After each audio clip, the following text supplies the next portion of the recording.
രാഹുൽ മാങ്കൂട്ടം രാഹുൽ മാങ്കൂട്ടം ഗർഭക്കേസ് വിഷയങ്ങൾ, സ്ക്രീൻഷോട്ട്, പിന്നെ ഒരു വോയിസ് റെക്കോർഡ് ഇതൊക്കെ പുറത്തു വന്നിരിക്കുകയാണ്.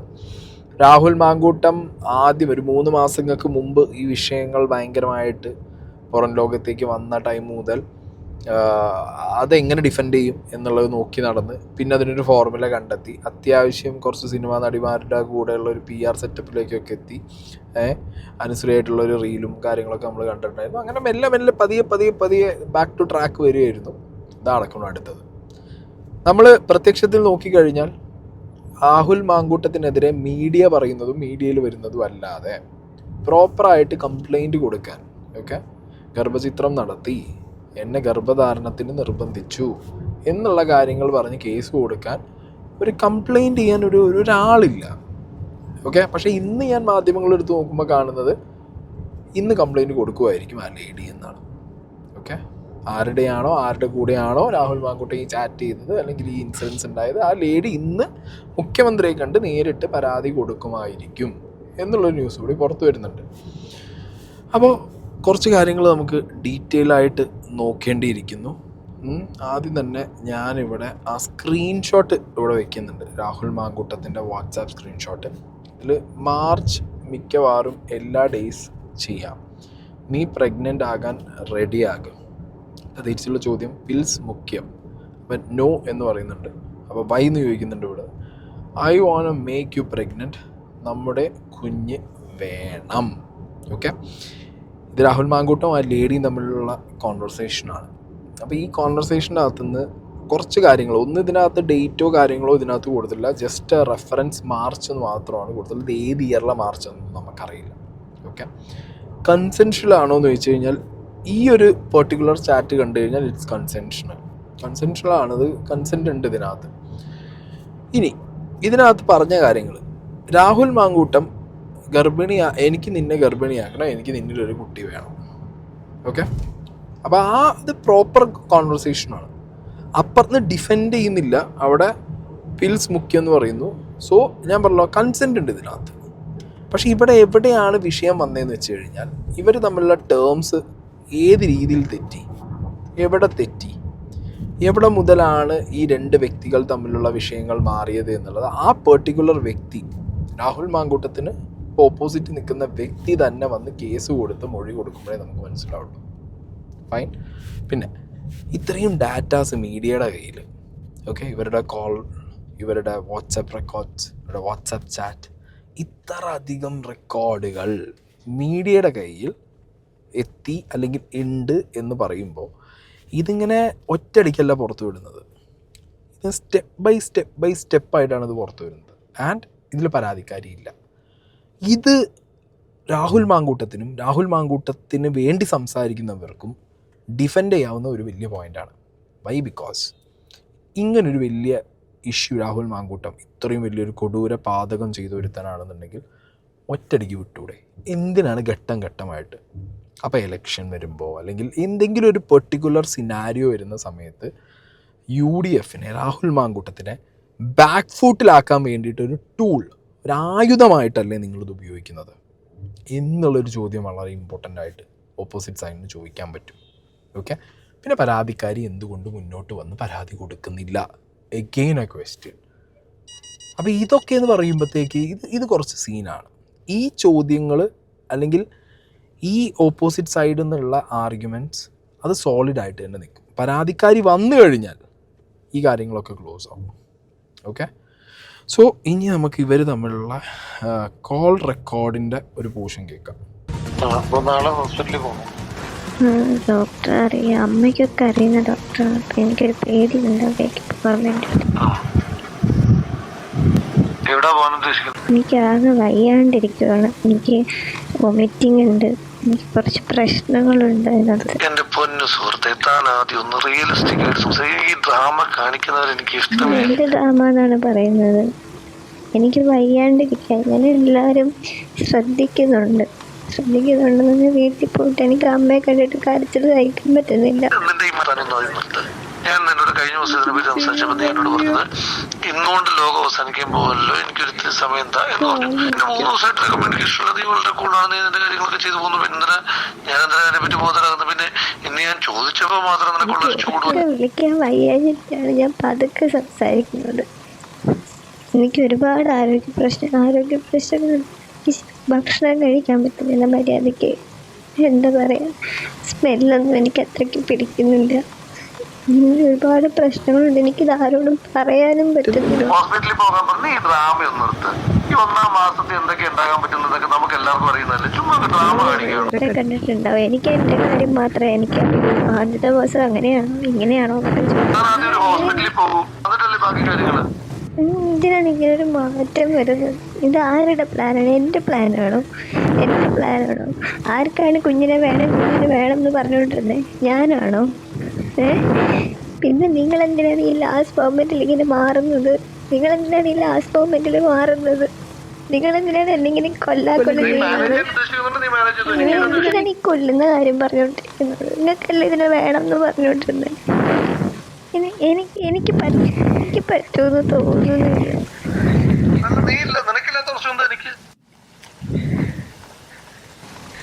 ആരുടെ സഹായം ഇല്ലാതെ, ഒരു മനുഷ്യന്റെ സഹായം ഇല്ലാതെ അത് ചെയ്തു തരുമെന്ന് തോന്നുന്നുണ്ടോ? എനിക്കറിയാം, നിങ്ങൾ ഒരുപാട് മാറി. ഇങ്ങനൊന്നും ആയിരുന്നില്ല.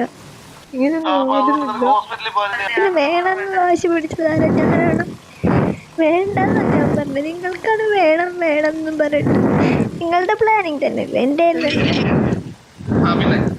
ഇവിടെ ഈ ഒരു വോയിസ് റെക്കോർഡും നേരത്തെ ഞാൻ വായിച്ച സ്ക്രീൻഷോട്ടും ഇത് രണ്ടും കൂടി നിങ്ങൾ കൂട്ടി വയ്ക്കും. അപ്പോഴേ ഇത് കണക്റ്റ് ആവും. ഈ വോയിസ് റെക്കോർഡിനകത്ത് ക്ലിയർ കട്ടായിട്ട് ചോദിക്കുന്ന കുറച്ച് ചോദ്യങ്ങളുണ്ട്. ആ ലേഡി എൻ്റെ പ്ലാനിങ് ആയിരുന്നോ, ഞാനാണോ പറഞ്ഞേ? അപ്പോൾ ആ സ്ക്രീൻഷോട്ടിനകത്ത് എനിക്ക് കുഞ്ഞിനെ വേണം. സോ ദ പ്ലാനിങ് ആരുടെ ഭാഗത്തു നിന്നാണ്? രാഹുൽ മാങ്കൂട്ടൻ. ഇനീഷ്യേറ്റ് ചെയ്ത ആരാ? രാഹുൽ മാങ്കൂട്ടൻ. അത് കഴിഞ്ഞതിന് ശേഷം ഇവർ ഗർഭിണിയാവുന്നു. പിന്നെ ഇവർക്ക് വരുന്ന കുറേ മാറ്റങ്ങളുണ്ട്. ഇതൊന്നും രാഹുൽ മാങ്കൂട്ടത്തിന് ഇപ്പോൾ വന്നിട്ട് 1-ാം മാസത്തന്നെ ഇങ്ങനെ ഉണ്ടാവുമോ, സ്മെല്ല് പറ്റാതെയോ ചോദിക്കാൻ പറ്റില്ല. ഒന്നാമത് രാഹുൽ മാങ്കൂട്ടം ഇത് നിഷേധിച്ചിട്ടില്ല.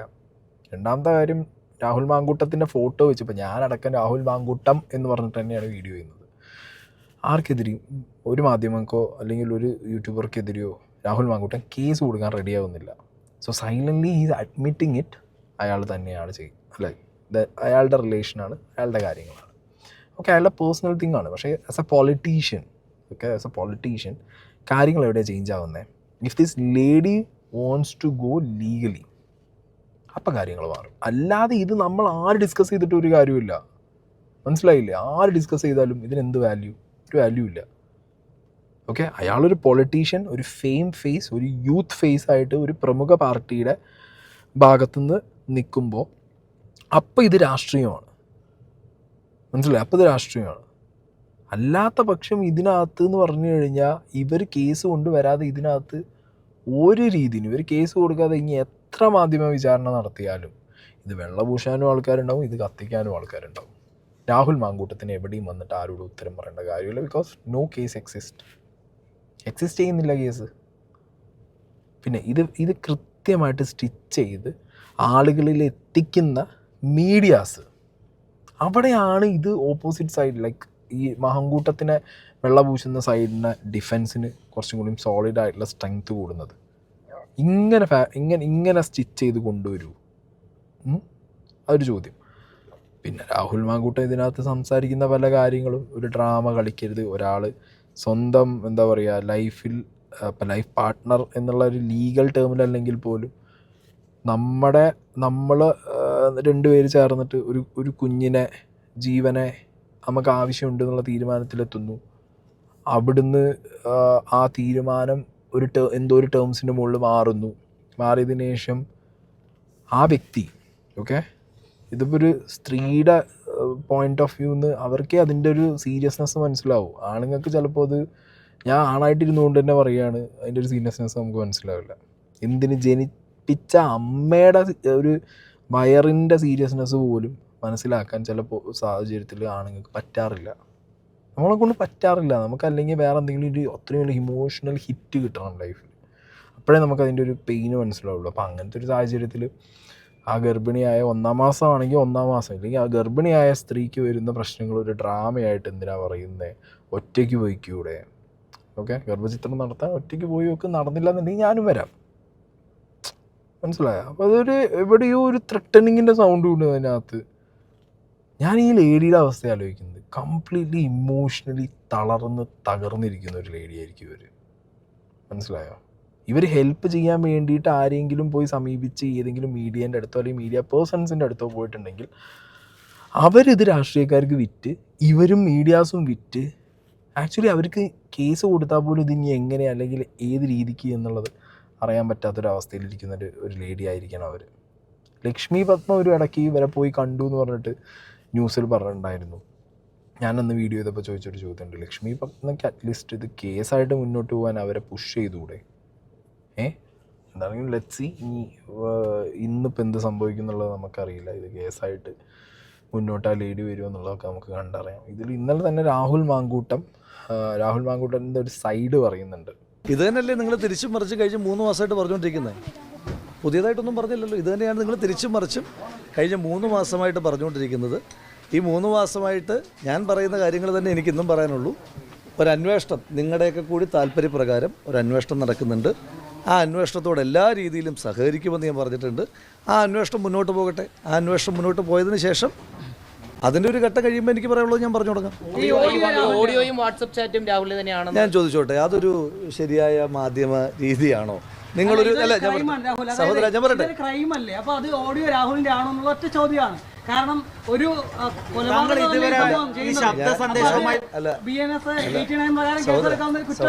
സഹോദര അങ്ങ് വ്യഗ്രത കാണിക്കണ്ട. നിങ്ങൾ എൻ്റേതാണെന്നും പറഞ്ഞ് നിങ്ങളൊരു വോയിസ് കൊടുക്കുന്നു. ആ കൊടുക്കുന്നതിന് മുമ്പ് നിങ്ങൾ എന്നോട് വിളിച്ചിട്ട്, സാധാരണ മാധ്യമപ്രവർത്തനം അങ്ങനെയാണെന്ന് ഞാൻ മനസ്സിലാക്കുന്നത്, നിങ്ങൾ ഇതിങ്ങനൊരു വോയിസ് ഞങ്ങളുടെ കിട്ടിയിട്ടുണ്ട്, ഈ വോയിസ് നിങ്ങളുടേതാണോ എന്ന് എന്നോട് ചോദിച്ചതിന് ശേഷം നിങ്ങളത് കൊടുക്കുന്നതിനകത്ത് എനിക്ക് മനസ്സിലാക്കാം. നിങ്ങൾ ഒരു വോയിസ് എൻ്റേതാണെന്നും പറഞ്ഞ് എൻ്റെ ചിത്രം ഉൾപ്പെടെ വെച്ച് കൊടുത്തതിന് ശേഷം പിന്നെ അത് എന്നോട് എൻ്റേതാണോ എന്ന് ചോദിക്കുന്നതിൻ്റെ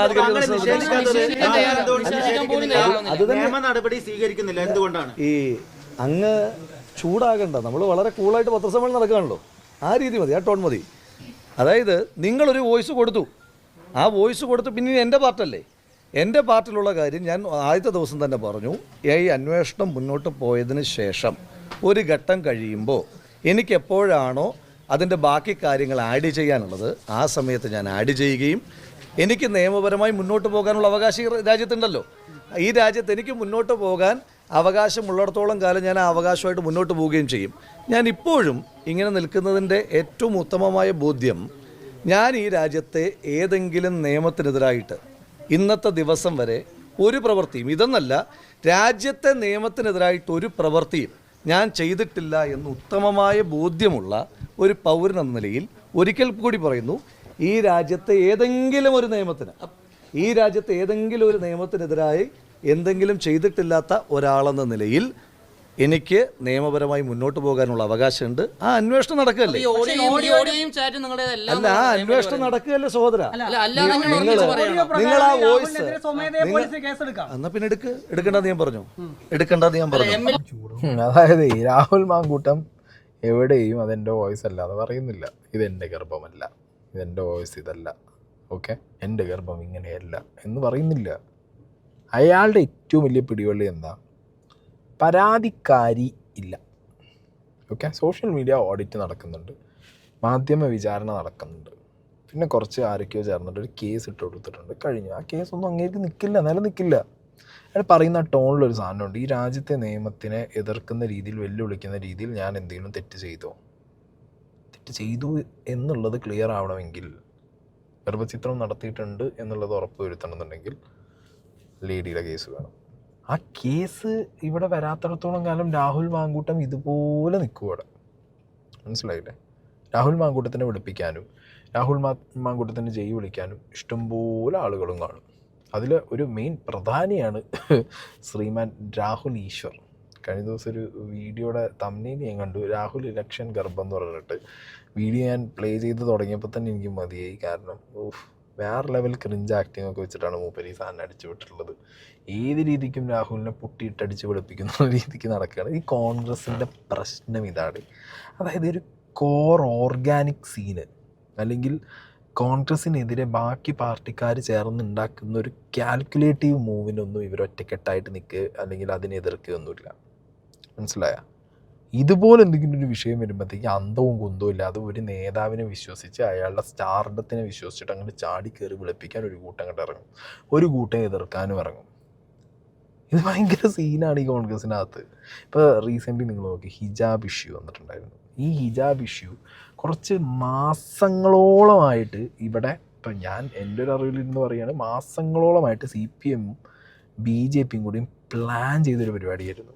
കാരണം ഇതിനകത്ത് കോൺഗ്രസ് ബേസ്ഡ് വോട്ട്സ്, അതായത് മുസ്ലിം വോട്ടുകൾ ആർക്ക് കിട്ടണം? പോളറൈസ് ചെയ്ത് CPMന് കിട്ടണം. ക്രിസ്ത്യാനികളുടെ വോട്ട് പോളറൈസ് ചെയ്ത് BJPക്കും കിട്ടണം. ഇതിന് വേണ്ടിയിട്ട് നടത്തിയ ഒരു എന്താ പറയുക കിടിലൻ കിണ്ണം കാച്ചിയ നാടകമായിരുന്നു ഹിജാബ്. ആ കുട്ടി സ്കൂളിൽ ഹിജാബ് ഇട്ട് വന്നു എന്നുള്ള സീൻ. ബിക്കോസ് ആ ഇഷ്യൂവിൻ്റെ തുടക്കത്തിലുള്ള ലൈവ് ഞാനന്ന് വീഡിയോ ചെയ്തപ്പോൾ ഞാൻ പറഞ്ഞിട്ടുണ്ടായിരുന്നു,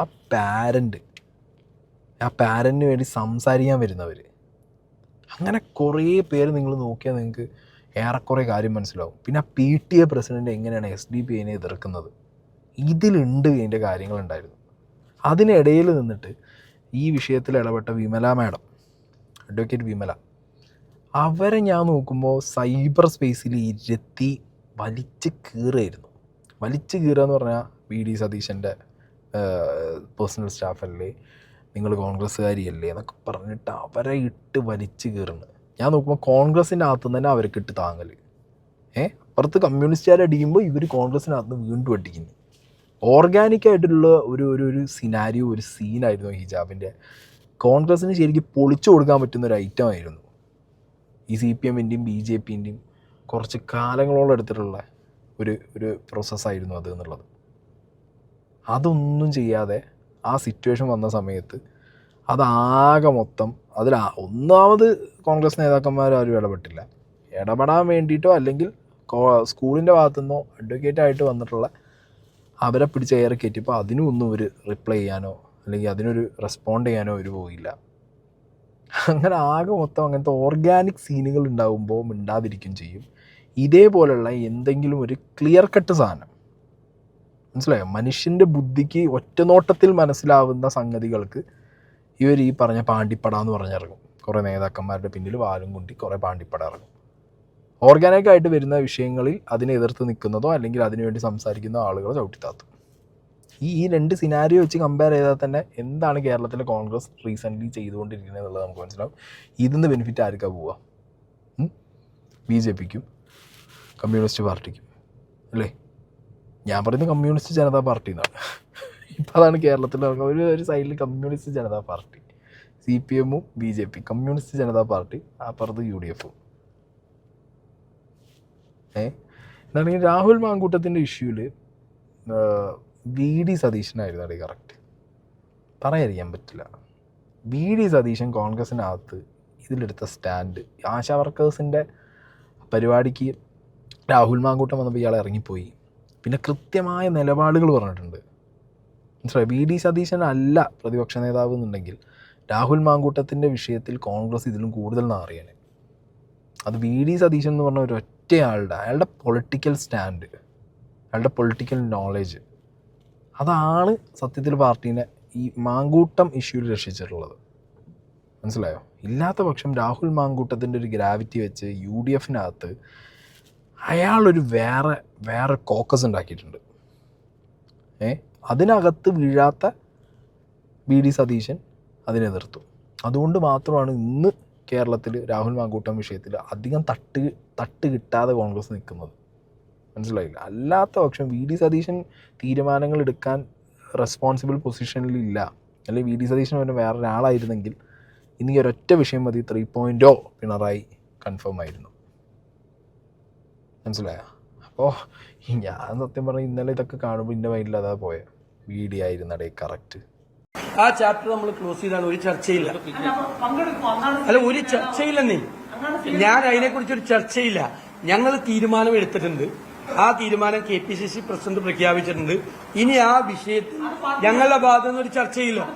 അതൊക്കെ അതാത് സമയത്ത് പാർട്ടി യുക്തിപൂർവമായ തീരുമാനങ്ങൾ അതാത് സമയത്ത് എടുക്കും. ഓക്കെ, അപ്പോൾ ഇത് VDയുടെ സ്റ്റേറ്റ്മെൻ്റ് ആയിരുന്നു അന്ന്. അതിനുശേഷം VD ഈ കാര്യത്തിലെടുത്ത നിലപാടൊക്കെ നമ്മൾ കണ്ടതും കേട്ടതൊക്കെയാണ്. അപ്പോൾ Rahul Mankoottam issue for me, ഞാൻ പറയുന്നു, പരാതിക്കാരി ഉണ്ടെങ്കിൽ, പരാതിക്കാരിയായി വന്ന് പരാതി കൊടുക്കുകയാണെങ്കിൽ അത് സീൻ മാറും. അപ്പം പിന്നെ രാഹുൽ മാങ്കൂട്ടത്തിന് ഇതേപോലെ വന്നിരുന്നു ഹൂ കേസ് എന്നൊന്നും അടിക്കാൻ പറ്റില്ല. ഡെഫിനറ്റ്ലി അത് കെയർ ചെയ്യേണ്ട ഒരു അവസ്ഥയിലേക്ക് കാര്യങ്ങൾ മാറിയിട്ടുണ്ടായിരുന്നു. ഇത് പരാതിക്കാരി എന്ന് പറഞ്ഞ ആ ഒരു എൻറ്റിറ്റി ഇല്ലാത്തത് കൊണ്ട് തന്നെ ഇത് പത്രമാധ്യമങ്ങൾ മെനഞ്ഞെടുത്തൊരു കഥ, ഈ പറഞ്ഞ ഇലക്ഷൻ വരുന്ന സമയത്ത് വരുന്ന ഒരു പ്രത്യേകതരം എതിർ പാർട്ടിയിലുള്ള നല്ല നേതാക്കന്മാർ, യുവത്വമുള്ള ആളുകൾ നോക്കി 2 പെണ്ണീസ് ഇട്ട് കൊടുക്കാൻ വേണ്ടിയിട്ടുള്ള കമ്മികളുടെ കുറച്ച് കുരുട്ട് ബുദ്ധി എന്നൊക്കെ പറഞ്ഞിട്ട് ഡിഫെൻഡ് ചെയ്യാം. അത്രേ പറ്റൂ. അല്ലാതപ്പോൾ ഇത് Rahul Mankoottam voice artificial intelligence ആണെന്നും പറഞ്ഞിട്ട് ആരും അങ്ങനെ വരാൻ സാധ്യതയില്ല. കാരണം അതൊന്നും അതിമൊന്നും നിൽക്കാൻ പോണ ഐറ്റവും അല്ല. രാഹുൽ ഈശ്വർ വന്നാലും പിന്നുണ്ടോ പറയാൻ പറ്റില്ല. അയാൾ അമ്മാതിരി അടിമയാണ് രാഹുൽ മാങ്കൂട്ടത്തിന്. പിന്നെ മൂപ്പര് മറ്റേ പുരുഷ സെറ്റപ്പിൻ്റെ മെയിൻ ആളാണല്ലോ. അപ്പോൾ വേണം, ഞാൻ പറഞ്ഞു മെൻസ് കമ്മീഷൻ വേണം, വേണ്ടാന്ന് പറയുന്നില്ല. പക്ഷേ അതിൻ്റെ മോട്ടീവ് കറക്റ്റാണോ, അതിന് കൂടെ നിൽക്കുന്ന ആളുകൾ രാഹുൽ ഈശ്വറിൻ്റെ ഒപ്പം നിൽക്കുന്ന ആളുകളും കറക്റ്റായിട്ടുള്ള ആളുകളായിരിക്കണം. അവരുടെയൊക്കെ കേസുകളും കറക്റ്റായിട്ടുള്ള കേസുകളായിരിക്കണം. നല്ല ഇനീഷ്യേറ്റീവ് ആണ്. പക്ഷേ അതിന് ഗ്രാവിറ്റി കിട്ടാനും അതിന് മൈലേജ് കിട്ടാനും വേണ്ടിയിട്ട് ഒരു നേതാവിനെ ഞങ്ങളൊരു കേസിൽ നിന്ന് വെളുപ്പിച്ച് ഊരിച്ച് കൈ തരാമെന്ന് പറഞ്ഞിട്ടുള്ള സ്കീമാണെന്നുണ്ടെങ്കിൽ അത് രാഹുൽ മാങ്കൂട്ടത്തിൻ്റെ കേസിൽ രാഹുൽ ഈശ്വറിന് തെറ്റിപ്പോവും. പരാതിക്കാരി വന്നു കഴിഞ്ഞാൽ